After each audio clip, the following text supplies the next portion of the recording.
Hello all, my name is Amrapali Chavan. I am working as an assistant professor in computer department.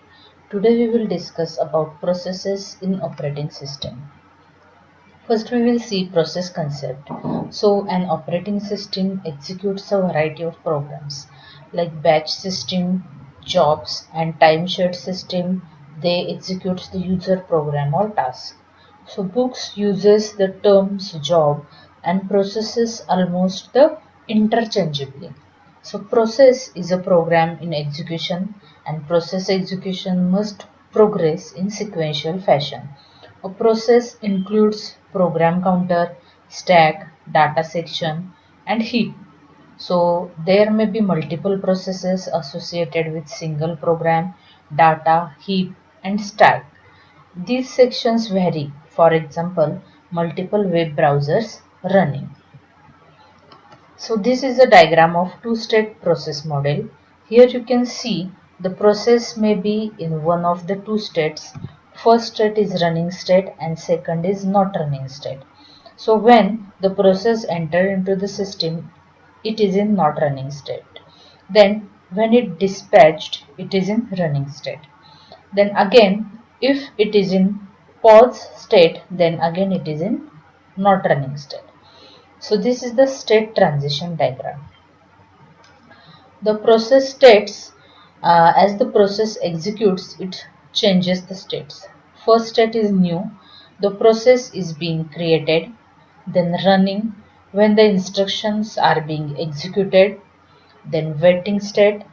Waiting state means the process is in waiting state for some event to occur.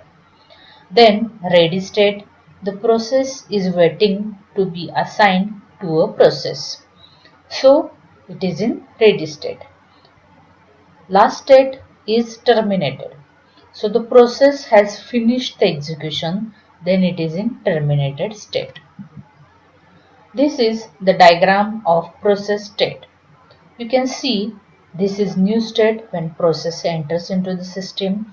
Then when it is admitted, it is in ready state. Then if it is waiting for any program to execute, then it is in waiting state. And after waiting state, again it is in ready state. From ready state, it can be in running state.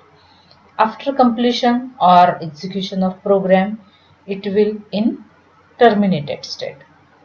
So in running state, if any interrupt occur, then again it goes to the ready state. So these are the IO or event to completion and IO or event to wait. So this is, you can see the scheduler dispatch. When process is in the ready state, the scheduler, according to the scheduler dispatch, it will in running state.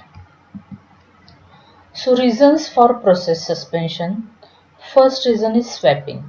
The operating system needs to release the sufficient main memory to bring in a process that is ready to execute. The other OS reasons, it includes the background or utility processes or process that is suspected to or causing the problem. Then interactive user request. So a user may wish to suspend the execution of program for purpose of debugging. Next is timing. A process may be executed periodically, for example, accounting or system monitoring process, and it may be suspended while waiting for next time interval. Then parent process request.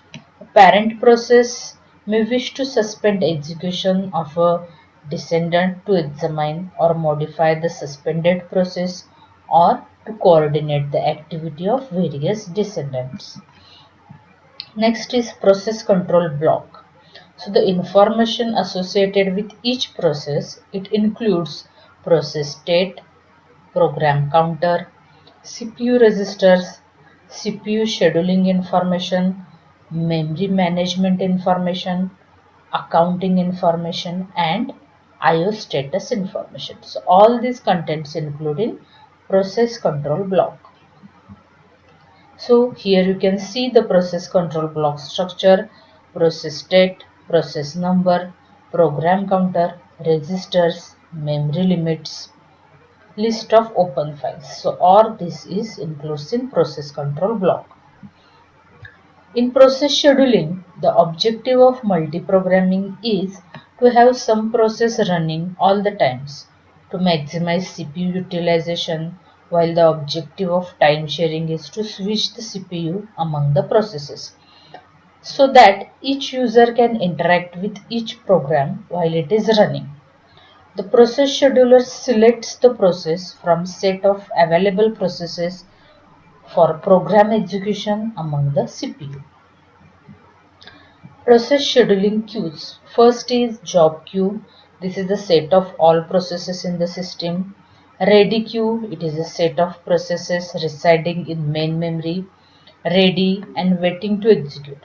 Generally stored as a linked list. Then device queues. It is a set of processes waiting for an IO device. And each device has its own device queues. Then process migrate among the various queues. Process scheduling queues is a new process whenever the initially placed it is in the ready queue and it waits until it's selected for the execution. So once the CPU is allocated for the process and is executing, there are some events to occur. First is the process could issue an IO request and then be placed in IO queue. Then the process could create a new sub-process and wait for its termination. The process could remove forcibly as a result of interrupt and put back in ready queue. Process switches among waiting and ready queue.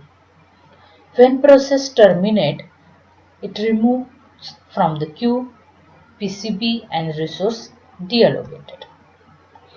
So this is the presentation of process scheduling. As you can see, the ready queue is here. It is the process went to CPU. IO is here. The IO queue, from IO queue, the process will go to the IO. From CPU, there are some signals for IO request, time slice expired, fork a child, wait for an interrupt. So all these signal went forth the process to execute. As you can see here, fork a child, this command will execute for child execution. Then wait for an interrupt will interrupt the any interrupt occur or execution of interrupt. Thank you so much.